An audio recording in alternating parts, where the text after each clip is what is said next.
We move on to our next session for today by Dr. Dipti Mankar, Professional Development Trainer, Wellness Coach and Counselor, Mind Speak, and she has a presentation on managing stress in office. Can we have her presentation here?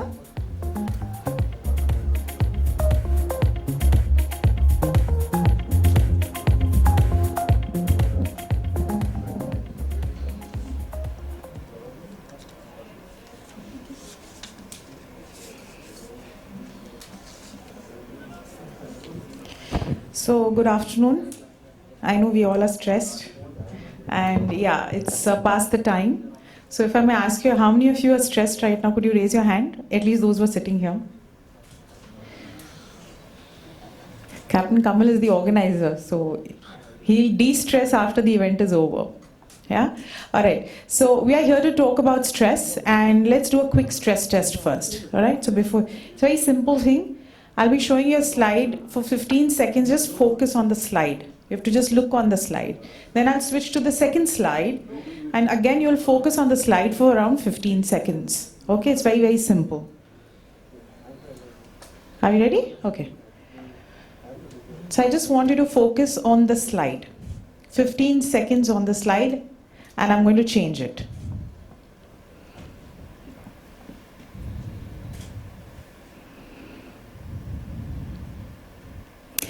Okay, second slide. Again, the same thing. Focus on the slide for 15 seconds.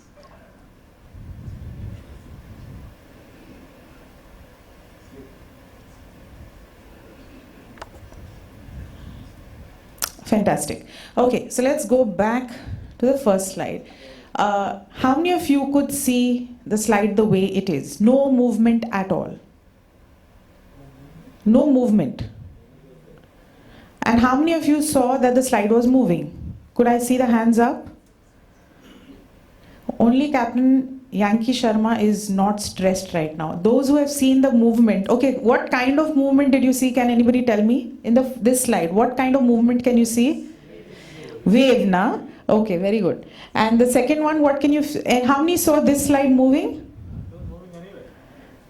Okay, how is it moving? No, it's not wave. How is it moving? Yeah, it's rotating. So all those who have seen both these slides move are the ones who are overthinking right now or are definitely having some amount of stress. Because honestly, these two slides are static. There's no movement at all.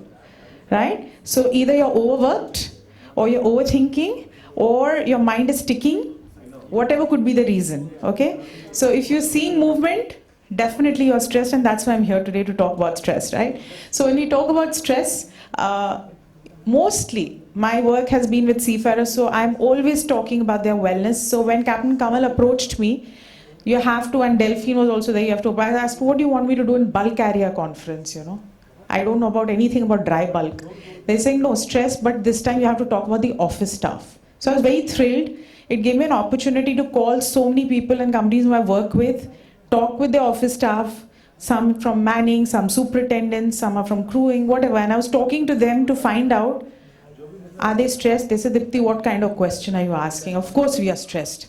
So then I asked them, why are you stressed? And I had some beautiful conversations with them, and it gave me an insight into that as well. So whether it's a shore job or sea job, stress is there.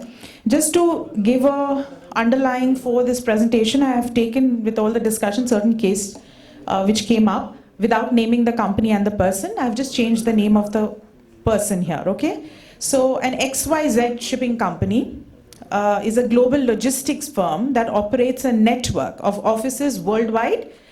The company provides a range of services, including freight forwarding, vessel management, and port operations. So the first incident, John, I've changed the name, a logistic coordinator of this company, sitting in the main office, has been working long hours to meet tight shipping deadlines. He is responsible for coordinating the movement of cargo, liaising with clients and suppliers, and ensuring compliance with international shipping regulations. Despite his dedication and hard work, he begins to experience symptoms of burnout, including fatigue, irritability, and decreased motivation. He struggles to maintain a work-life balance and he feels overwhelmed by the constant pressure to perform in office. This is an example of what stress can do, that is overwork, and we call it as burnout. The second case, in another department, Sarah and David, both senior managers, are at odds over a strategic decision regarding vessel scheduling. The disagreements escalates into a heated argument during a team meeting, causing tension and division within the team. The conflicts affects not only the morale, the communication, but also the productivity within the department. Of course, leading to dissatisfaction and delay in arriving at an actual decision. And finally, one more. Meanwhile, there is a finance department. So every shipping company, I think, has mini companies within a company itself, everyone dealing with their different aspects. So employees are anxious about rumors of impending layoffs and restructuring within the company. The uncertainty surrounding their job security and future career prospects creates a sense of fear, anxiety, and stress. Productivity and morale decline as employees worry about the potential impact it can have on their financial stability. Now, if you look into all these three cases or the incidents which I've just discovered, what is a negative consequence of this? One, decreased productivity. Second, increased absenteeism and turnover. So nowadays you find people quit companies very fast. You find people joining other companies. Reasons could be many. Less of employee engagement, and most important, negative health outcomes which comes with this. So whether we are talking about shore staff or we are talking about sailing staff, stress is always there. And surprisingly, we don't take it very seriously, I may say. So when I speak to someone and someone saying, Dipti, I've not gone to office today, I said, why? My back is really hurting and I have to take some rest. And the only message I give it out is that you're holding a very important position in your company. But you also need to make sure that you're not getting affected by the level of stress. And this brings us to a next very important thing, that when we talk about shore staff people, they also experience various types of work-related stress. So yes, in every forum, we do talk about seafarers getting stressed. But I've always quoted that it's the same with shore staff as well. And in fact, there are so many shore staff people whom I speak with, so many of them are already on anti-anxiety pills. Okay? So they carry it with them, and sometimes some of them also get panic attacks because they're not able to handle that situation. So let me ask you a quick question before we move ahead, because we are talking about work stress here. So when we talk about work stress or work-related stress, it is three things, yeah? Your physical, emotional, and as well as psychological strain. Now, something which is caused because of the working environment in which you are, and B, most importantly, the role you are playing in that company. So sometimes I really empathize with the superintendents also, because so many conferences I go for, and honestly, they call me to do wellness trainings, and then I see 3-4 tables, people with their laptops open, they are the superintendents, because they're constantly monitoring, and suddenly they get one message, one ship, grounding has happened, and you see the face color change of the person, he excuses himself, he goes out, and here we are talking about wellness. So it's really something which is very concerning. So let me ask you a quick question. India, okay, we are talking about only India here. Let me just give you India as an example here. How many percent, the recent one survey was done by Money Matters, how many percent of workforce in India, I'm talking about people who are sitting and working in offices, okay? How many of them are prone to heart diseases? What percent do you think it is? Last year, chalo, let's take 2023. 69, okay. Anybody else? At least 70? Yeah. So there was a survey which was done in 2021 also.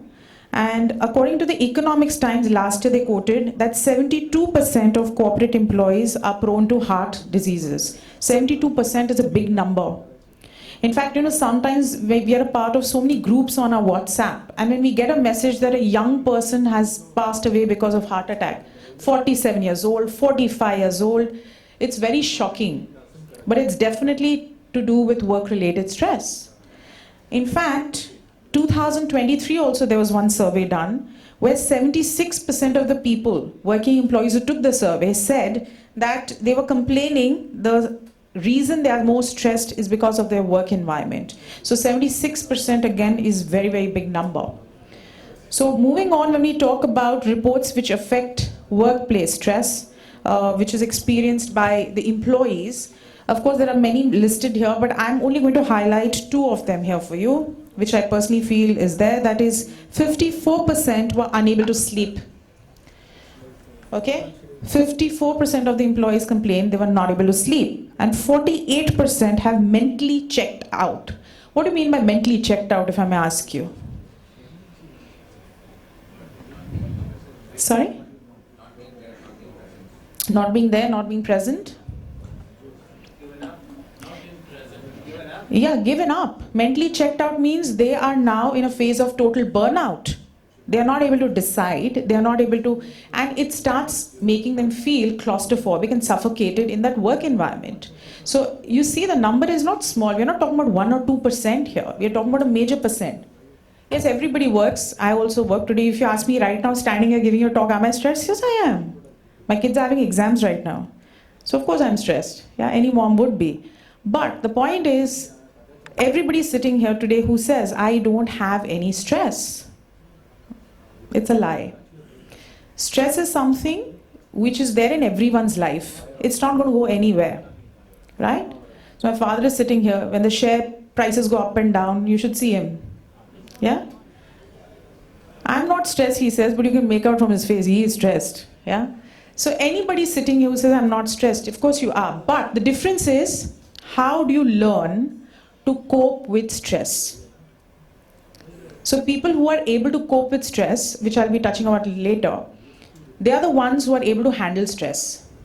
The people who let the stress take over them, they are the ones who land up with having some or the other health problems and having heart attacks, strokes maybe, diabetes, hypertension. In fact, Indian seafarers are prone to hypertension.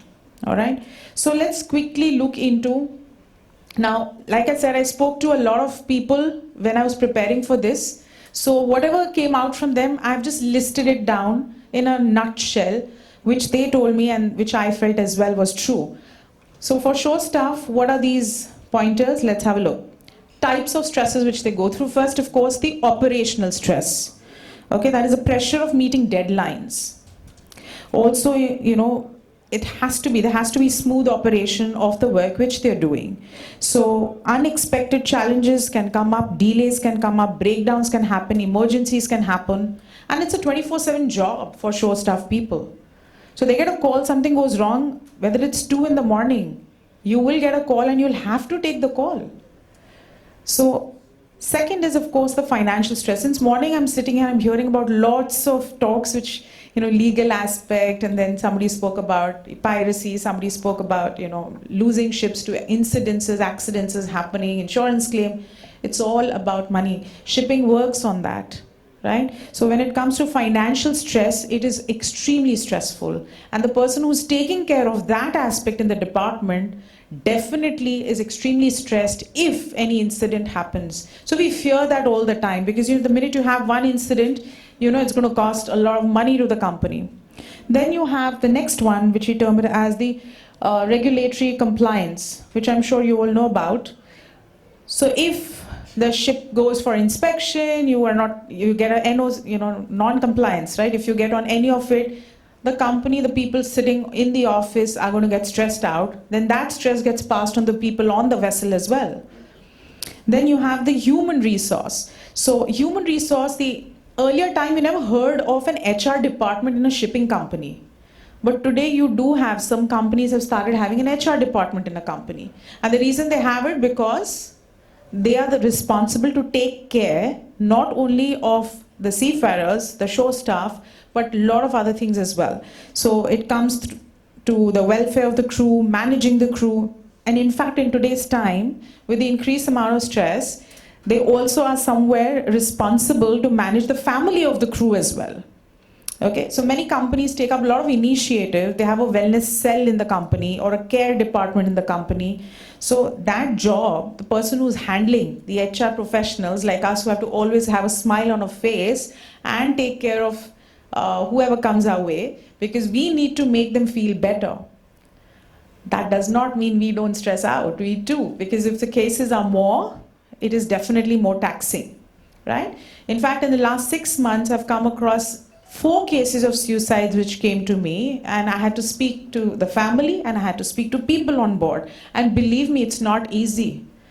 Where especially when the body is gone, you've carried out the SAR operation, the body has not been found. So it's so difficult because the family is like, no, you've not found the body, that means he is alive.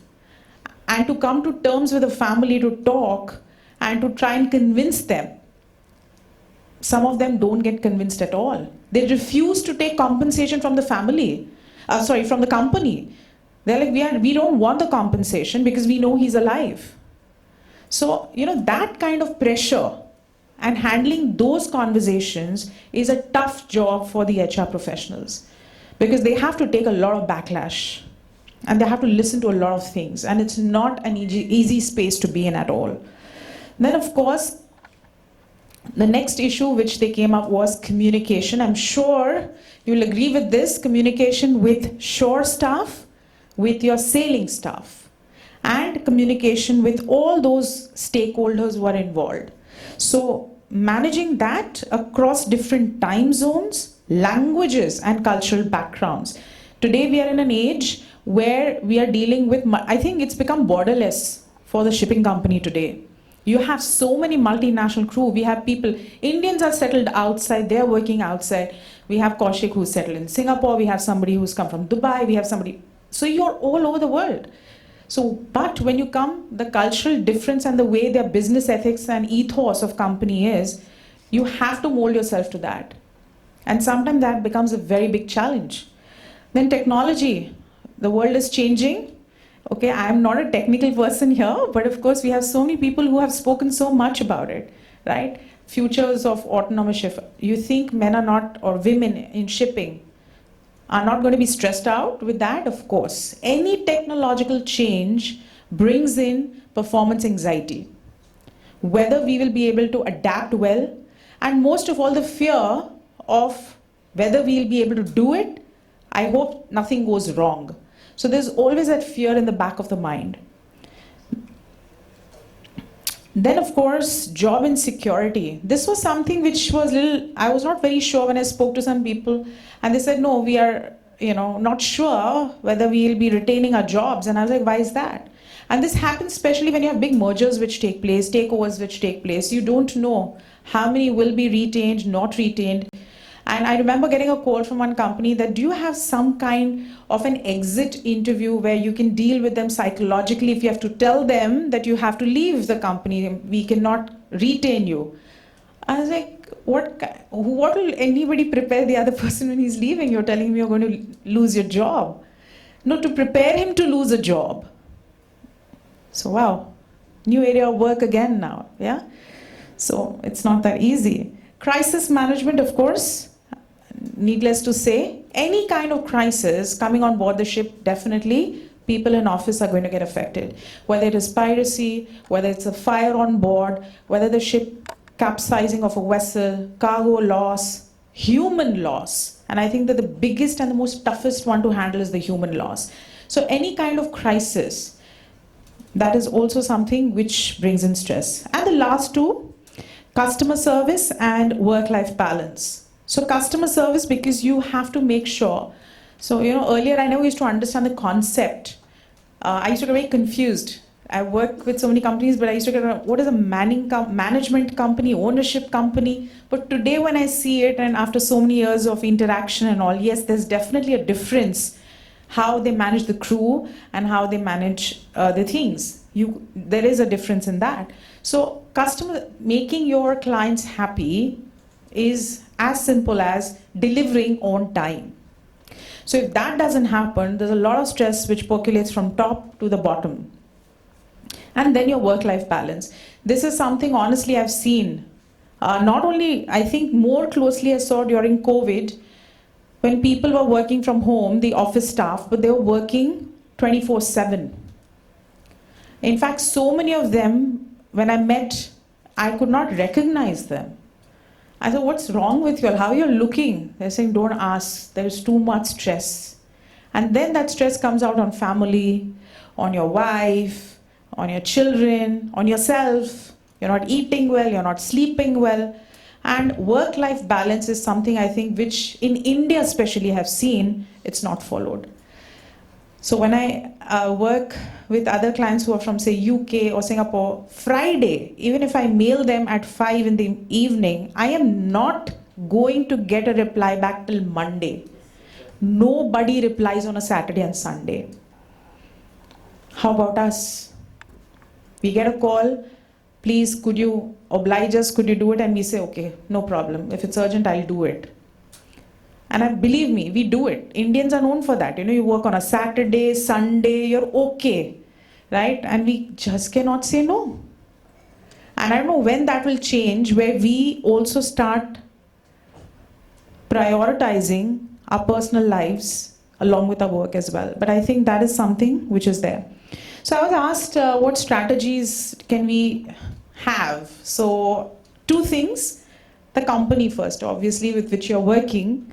What can they offer or what should be there? Now, this is my ideal list. I don't know how many companies will follow, believe they should follow, not follow, but it can make a lot of difference. First and most important thing, you need to promote wellness programs. Now, I am not seen much in companies here in India, but I remember visiting when I was outside, I had traveled, and in the company itself, they have a gym. They have a rest area where somebody who feels very tired can go and take a nap and come back. Somebody who wants to use the gym can use the gym and come back. You know? So how much importance are you giving to the wellness of your own employees depends on the company's philosophy and policy as well. So first, I think it's very important. You must have a mental health and wellness policy in place for working staff as well. Gradually, you've seen a lot of change. We have seen a lot of wellness program happening for seafarers, but I think the shore staff should not be neglected at all. Everybody, in fact, the amount of travel, which many people sitting here also do, like Jagmeet sir, he's always traveling. I don't know how he manages. I asked him sometimes, you don't get stressed. He's traveling from one place to another, speaking here and there and everywhere. But it does, you know, you do feel sometimes how much, if you think back, how much are you traveling for work and how much are you easing out also. But one thing is there, if you enjoy your work, it's not stressful at all. But at the same time, we have to mark a boundary that beyond this, I will not take up something because now I feel it's affecting my health. So that is very important. Second is, of course, you need to encourage open and clear communication. I think it's very important that every office place should be a place where I can openly go and speak if I'm feeling about it. All right? So you have to make sure the communication between management and staff is clear. These things cannot be a tick box activity. And many a times I hear, oh, we have an open door policy. Anybody can come and talk to us, but still the employees are hesitant to go and talk. Because maybe they feel that once we talk, we're not going to get anything out of it, so let us avoid it. We will handle it. But it's very important, any workplace which has to have ease of feeling that, oh, I'm relaxed, I have somebody to talk to, it's very important to have open communications. Then regular feedbacks and recognition to your employees. I think every person deserves to be appreciated for the work they are doing for you. And many of us here who are working would have sleepless nights, would prepare, would work for the company. Sometimes you feel empathetic towards your people who are out at sea, so you do go an extra mile. So I think it's very important that you give recognition to your shore staff for the work they're doing as well. Sometimes I feel they are underrated, but now that I've got more chance to interact with them, with all due respect, I think it's not an easy job to run a company, and it's not easy to run it with so many people who are working in a company. Then, of course, training and development. Now, you must be wondering why I have put this point. So, who are the people who become superintendents at the end of the day? Just an example I'm giving you. So, they have sailed maybe for some years or whatever. They come back. They want to take up a shore job. They approach their company. The company says, why don't you join us? Now, imagine he's been a master on a vessel. And what is the tendency of masters? They are used to command the vessel. Now, when there's a switch and they come back to office, they're not in the top management level there. They're somewhere in the middle management level. So now they have to answer to somebody above them. So are we first of all teaching them? See, administration and running a vessel are two different things. Are we training them for leadership? Are we training them for a managerial role or not? That is a question we need to ask. Yes, he's had so many years of experience, but that's on the vessel. Running a vessel and sitting in office and remembering your ship names, your crew names, taking care of so many other aspects. Are we training them enough to handle that pressure? Office staff is totally different and the office, people who are sailing are different.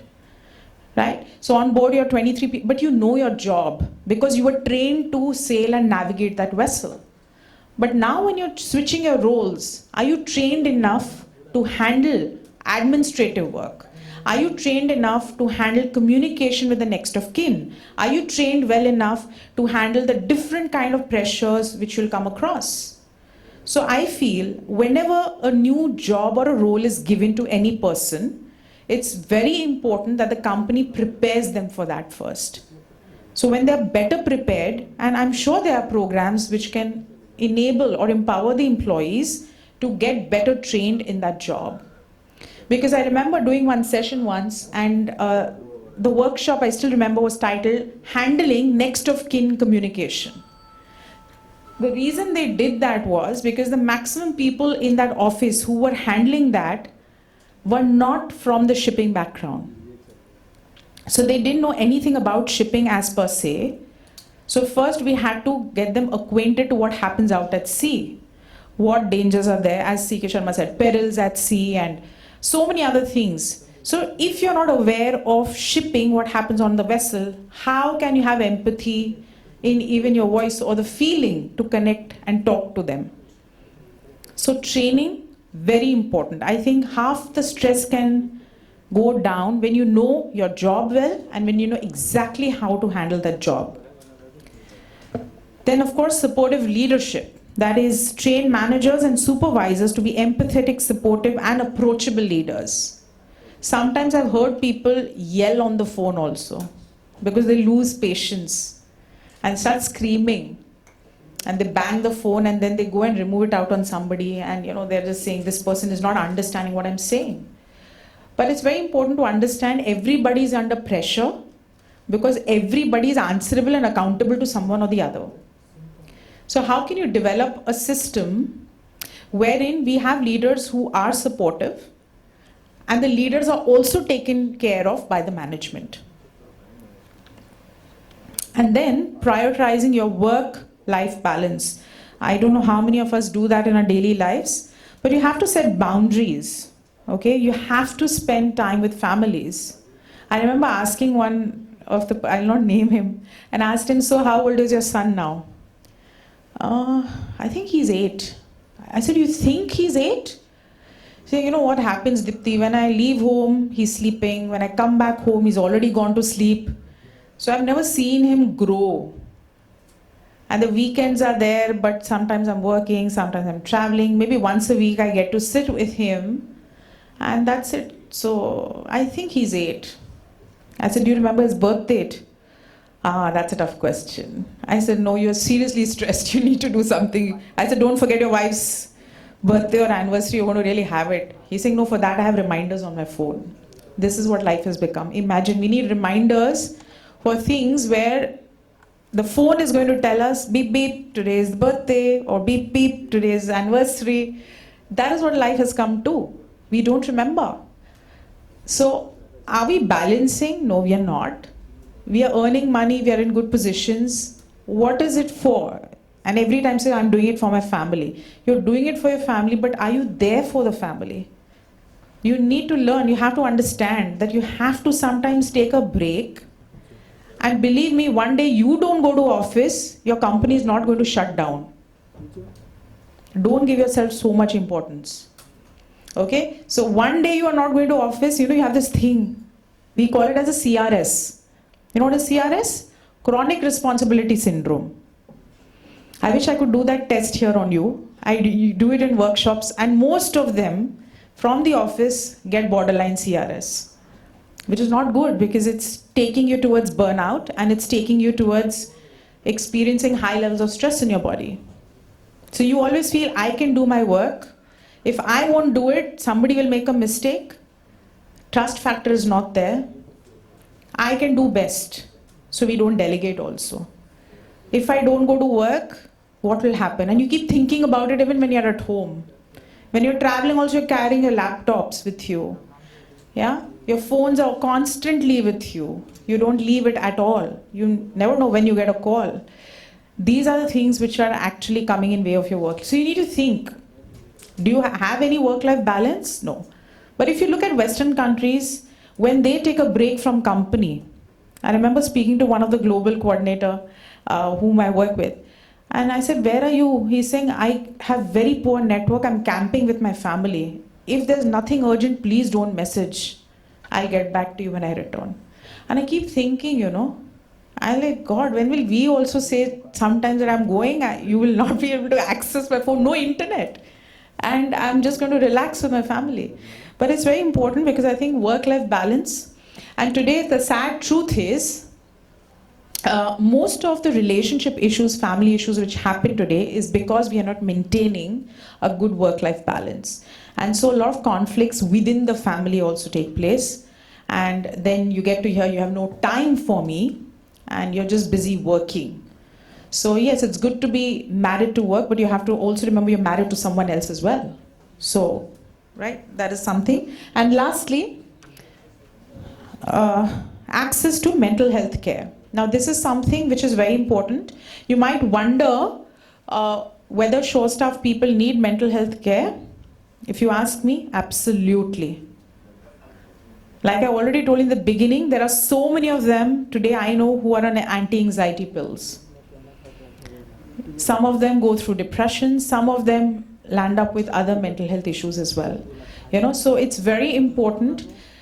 Nowadays, I know companies are doing a lot. They are having support. They have psychologists also. They have other people whom you can access to and you can talk. So please use those services. It's no harm in speaking to a practitioner or a professional. Because still, if this is not right, nothing else will be right. So you have to take care of your mind as well. So that was what I've thought about the company. The last video is on personal level as an individual, what you can do. Could you play the video from there? There's a video.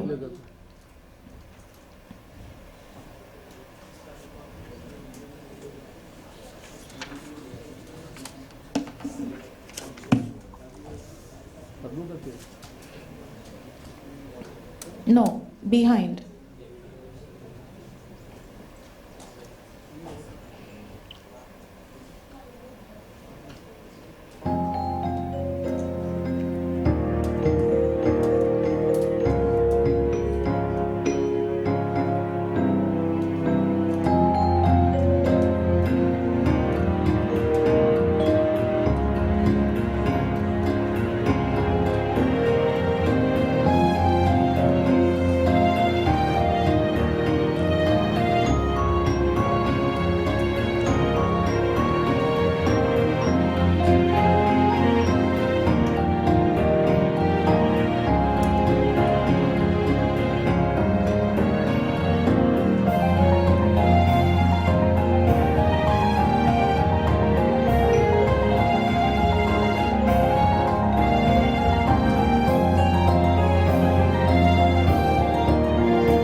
So thank you so much for listening so patiently. Just two things before I end. First thing, the last slide which you saw, there are two things, One, things which happen in life which you cannot control. So why stress over it? You can't do anything about it.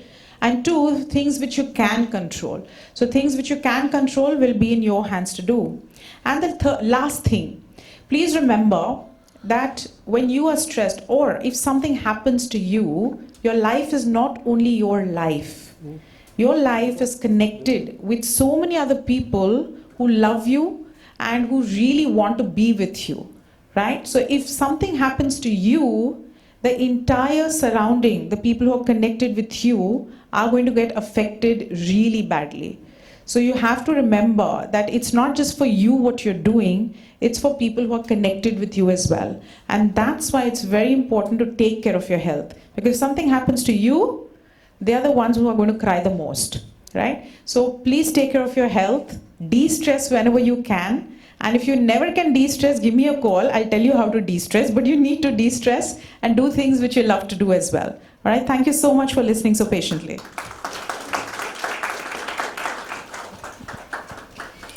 Thank you, Dr. Dipti. Do we have any questions here? Yes, Jagmeet sir. It's to say about the very last thing that you said.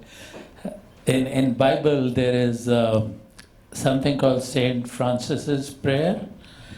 God grant me the serenity to accept things I cannot change, courage to change the things I can, and the wisdom to know the difference. Yes. I think last one is the key, the wisdom to know the difference. So we feel and we think we can control everything.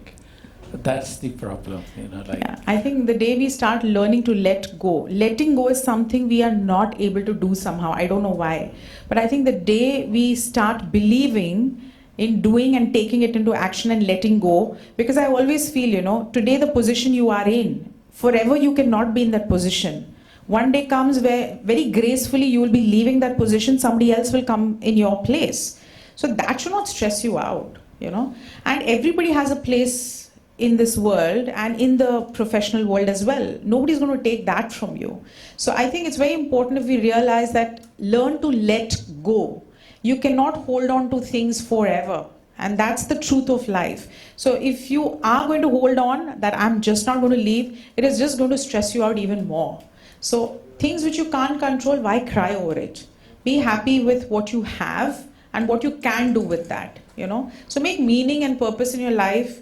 And it's very important that once you have a purpose in your life, there's no looking back and things will just fall in place. But learn to let go. Everybody should learn to let go. Whether it's anger, whether you don't like someone, you had a fight with someone. I'm not going to say sorry first. There's no harm. Just say sorry, move on. And have a smiling face, move on. Always remember the person who gives is larger than the person who receives it. Yeah?